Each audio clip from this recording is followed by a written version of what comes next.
Country music's golden era is often remembered for its rhinestones, packed tour buses, and the bright lights of the Grand Ole Opry stage. But behind that glamour, many of the genre's biggest stars carried private struggles that rarely made it into the liner notes. Loretta Lynn, one of country music's most fearless and honest voices, held on to one particularly strange and personal story for years. It happened inside a recording studio steeped in history, and when she finally opened up about it, even people who knew her well were taken aback. Was it grief? Imagination? Something else entirely? Whatever the explanation, the experience left a lasting mark on her.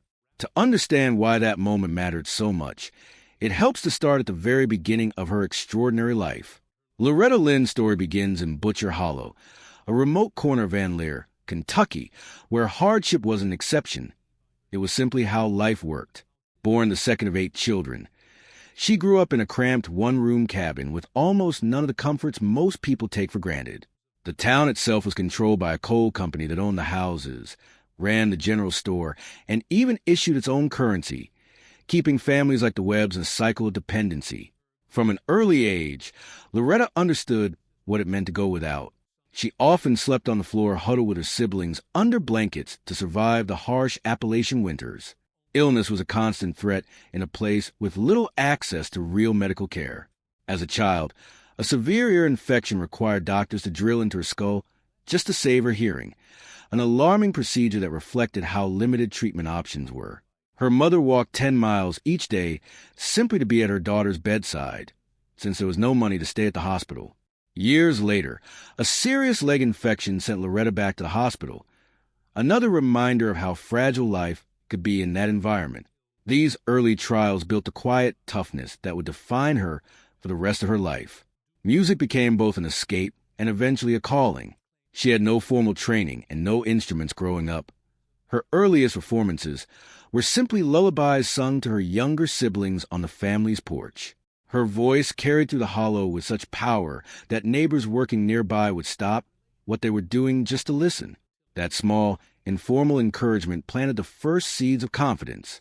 Loretta never distanced herself from where she came from. She referenced Butcher Hollow throughout her career, most famously in her signature song and memoir, Coal Miner's Daughter, which shaped both her public identity and her legacy. Loretta's adulthood arrived abruptly. She married Oliver Doolittle Lynn when she was still just a teenager, officially 15, though she long claimed she'd been 13 at the time. Early marriage wasn't unusual in rural Kentucky in that era, but it didn't make the transition any easier. Her parents were deeply against the match. Her mother wouldn't attend the wedding or sign the paperwork, and her father kept his distance from Doolittle entirely. Their marriage got off to a rocky start and stayed that way. On their wedding night, Doolittle struck Loretta over a small misunderstanding, setting a troubling pattern that would recur throughout their relationship. Doolittle drank heavily, was frequently unfaithful, and would disappear for long stretches. Yet Loretta refused to simply endure it quietly. She was known to say plainly that if her husband hit her, she'd hit him back, a defiance that later became part of her public persona and resonated deeply with women who saw their own experiences reflected in her. Ironically, the same man responsible for so much pain also helped launch her music career. Recognizing her talent, Doolittle bought her a cheap guitar and pushed her to try performing professionally. He handled her early bookings and drove her between radio stations, essentially managing what started as his idea. Over time, Loretta took the reins of her own career and built something far bigger than either of them had imagined, while still crediting Doolittle's early role in getting her started. The turmoil of their marriage became raw material for her songwriting. Tracks like Fist City and Don't Come Home A Drinkin' weren't abstract stories. They were direct reflections of her home life, turned into anthems that spoke to women everywhere. Despite everything, she stayed married to Doolittle for decades, driven by a sense of commitment to her children and her marriage vows. Loretta became a mother young and often. By 22, she'd already given birth to 4 children, and much of the responsibility for raising them fell entirely on her, especially when Doolittle was away working or drinking. She washed diapers by hand, hauled water for cooking and cleaning, and ran the household largely alone. During one especially difficult stretch, she and her children survived on little more than foraged dandelion greens for nearly 2 weeks. Her body paid a steep price for repeated pregnancies without adequate medical support. She endured 2 miscarriages and a dangerous case of blood poisoning that she had to recover from at home without professional care. When her 3rd child arrived, she needed an emergency C-section and went through it essentially alone, since Dua was out in the wilderness and unreachable. Fame brought its own kind of heartbreak when it came to motherhood. Around the time her career began taking off, she gave birth to twins, and the demands of touring while raising 6 children weighed heavily on her. Her daughter Betty Sue later spoke about how hard it was watching her mother leave for tour after tour. Loretta herself admitted that missing her kids was the hardest part of stardom. That tension fed directly into her songwriting, including The Pill, a song that openly addressed birth control and a woman's right to control her own body. More than 60 radio stations refused to play it, but it struck a chord with women who recognized their own lives in the lyrics. What set Loretta apart as a songwriter wasn't technical polish. It was raw honesty. Rather than inventing stories, she wrote directly from her own life. Her 1967 hit, Don't Come Home A Drinkin', with Love on Your Mind, laid her frustrations with Doolittle Bear for the world to hear, and became the first #1 country hit by a solo female artist, signaling that audiences were hungry for unfiltered stories from a woman's point of view.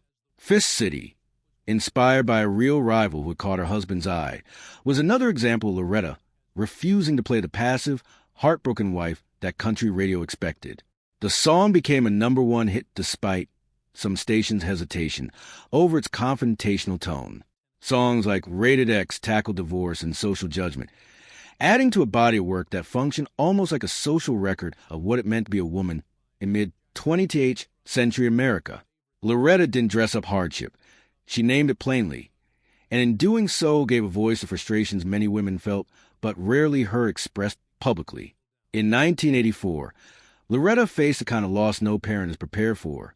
Her son, Jack Benny Lynn, drowned at 34 in an accident on the family's ranch in Hurricane Mills, Tennessee, after apparently being thrown from his horse while crossing the Duck River.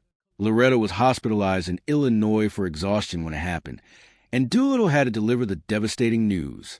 She collapsed from grief and was hospitalized again herself. Jack held a particularly close bond with his mother, and in the months before his death, he had seemed to be turning a corner, settling into fatherhood and married life after years of following his father's wilder habits. His death felt especially cruel given that apparent turning point. In later years, Loretta admitted she never fully shook a nagging unease about the circumstances, though nothing beyond the official account was ever confirmed. Rather than withdraw, Loretta channeled her grief into her work. She never released a song written explicitly about Jack, but those close to her noticed her later music carrying a quieter, more reflective sorrow. Interviews in the years that followed frequently circled back to him, and she spoke openly about the guilt of having been away when he died.